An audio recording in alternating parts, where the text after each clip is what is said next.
I'm concerned about you.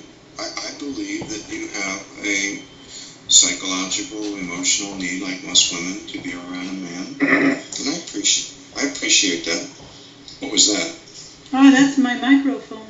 Okay. Okay. And so, there's nothing wrong with that. That's fine. I mean, we understand each other. Are you still there? Oui. Okay. But what do you like so much about me? What do I like so much about you? Uh-huh. The fact that you have a good heart. You've been so kind to me. You've taken an interest in me. You've helped me. You're keeping me alive. You've given of your need, not of your excess, which is what Janelle did. It didn't cost her anything, really. Mm-hmm. Just the fact that you are caring about me. You have a concern for my life. You're concerned about if I am. You think that you're close to death. I mean, I'm just hanging by a thread here. It doesn't take much to totally unravel this situation. No way. And that's why the more I think about it, the more, it's not that I want you to feel forced, because it's more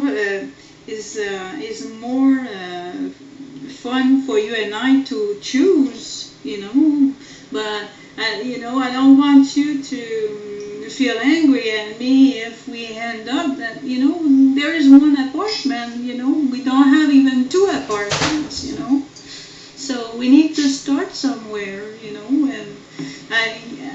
what I'm afraid, is you would be angry at me because it's not ideal situation, and what if you lose your cats at the borders? I'm afraid you would be angry at me again.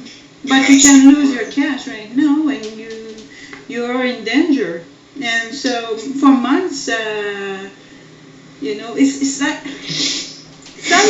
like sometimes I suggest things to you, and it doesn't seem to be proper. So it's like because the problem is I'm not rich. That's the problem. I would not be offering that if I would be rich. But I'm not. Well, there's actually a compound problem here because, number one, there's a whole sequence of them. Number one, the distance to travel, 10-hour drive. This is not the worst part. Okay, and then we've got the border. Yeah, and me having, by the way, so you know, me not with it. I never told you that, but I'm doing something that is weird, bringing 3 cats with me, hiding them somewhere in my car. So what are you saying? That you would just stay in New York? But now, how can I stay in New York? We'll be both on the street in no time. Okay, so what are you saying then? You would just go back to Canada? What I'm trying to say is that what you were not realizing is that I was putting on the line the fact, trying to come back in Canada with the 3 cats in my car, and those 3 cats being loose under, me having a New York car and bringing 3 cats, is that I was taking the risk of being stopped at the borders and them telling me you're not entering in. Oh, not only are the cats not entering, but you're not entering. That's a possibility. Then what? I'm screwed. You can't ever go back. I'm screwed. All my things are in Canada, and here I am on the street. You could never go back to Canada? Is that what they mean?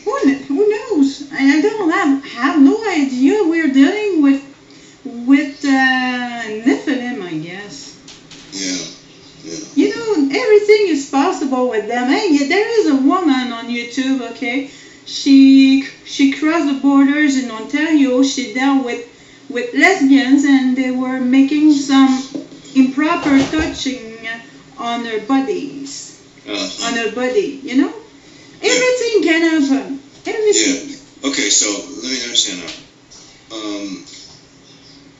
As it stands now, you're not really willing to bring the cats to Canada. Than what I said.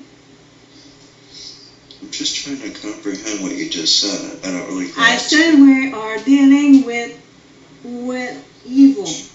Yes. And that anything can happen. Yes. And I'm crazy enough to even take the risk of bringing your cats in Canada because you like your cats. I'm that crazy. So that was your point. Okay. That's it. Is that you realize the danger, but yet you will still do it. Correct? Yeah, but something that I'm wondering sometimes is if I'm the only one who is willing to take risks for you. That's one sometimes I wonder about. Are you saying, am I willing to take risks for you, or is there somebody else who's willing to take risks for me?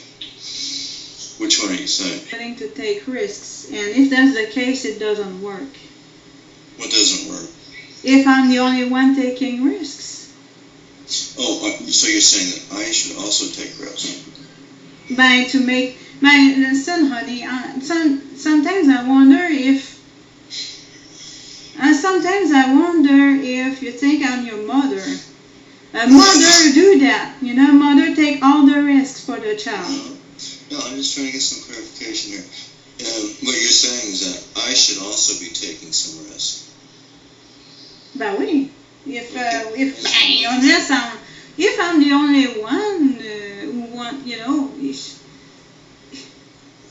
Well, look, Martine, if I cross the border, I'm now in Canada. I don't have my van anymore. Because you know I won't be able to get that across the border. It's just blackened windows and no vehicle. I'll be dependent upon you to take me wherever I need to go. I won't be able to afford a vehicle, probably for a long time, because I really can't buy a vehicle in Canada, because I'm not a Canadian citizen. I don't have a Canadian driver's license. I'd have to go back to the United States to buy another vehicle, which is more complications. Now that's a huge risk. I'm totally dependent upon you for transportation. Now, that's just a transportation issue. That's a big risk. You'll be angry at me in no time. I don't need that. I don't know if I'll be angry at you. I'll be angry at myself for putting myself in such a weak position. Now, okay, so I have no vehicle. I'm in a foreign country. I'm living with an individual that I feel is compatible, but yet, we're not married, and it's a small space. And we really don't have any money to speak of. It's dwindling very quick, and we don't know how to, but it's dependent upon other people, and other people are all idiots. I think I will die before something happens. That's what I think. Because you don't know how tired, not get me wrong, I'm not angry, I'm not frustrated, I'm not lacking patience, but I am emotionally exhausted. I am not very far from, because sometimes. Martine, I'm really trying to work with you. I appreciate all the things that you're bringing up, all those points. But you said that you're taking risks, and I should take some risks. I'm just explaining to you that I would be in a foreign country without a vehicle and no money. Now, that is a huge risk, and furthermore, I don't think I can get back. I really don't think I can cross the border to get back to the United States, so I'm totally dependent upon you, and if things didn't work out, what would I do? I couldn't even get out. I would be stuck in that apartment, or you would probably throw me out. Guys, could you imagine me in a foreign country with no money and no vehicle, no way to get back? Now, that's about the biggest risk that I can possibly think of, and I'm a risk taker at heart, really. That's a huge, huge risk. The situation, don't you agree? God is my witness. I took, I sent you a lot of my money.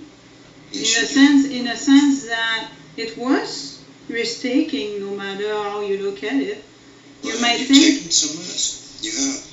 You might, from a man perspective, you might not see the same way, but with the way I feel emotionally, how tired I am, and again, I'm not lacking patience or anything like that, is that I know that, hey, sometimes I thought that was my arguing that at all. I'm actually there myself.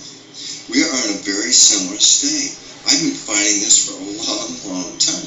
I'm so exhausted, in fact, that when I look for an apartment, I usually take the very first one that I see, because I just don't want to go through it. I just hate the whole process, all of it. You know, I'll say, okay, how much? Okay, let's do it. When I buy a vehicle, I buy the first one that I see. Why? Because I've been doing this for so long. I'm just so tired of it. I'm so exhausted by it. It's just petty little details. I just don't want to get bogged up in it, you know? So I understand what you're saying. I don't like the idea that I got to go out and buy food every day. You know, if I had a refrigerator, I wouldn't have to do it every day. But just the idea that you got to keep replenishing everything, you got to keep redoing the same thing over and over again. You know, it's a real drag. But you know, that's just the way it is. And yeah, I am exhausted. I'm tired.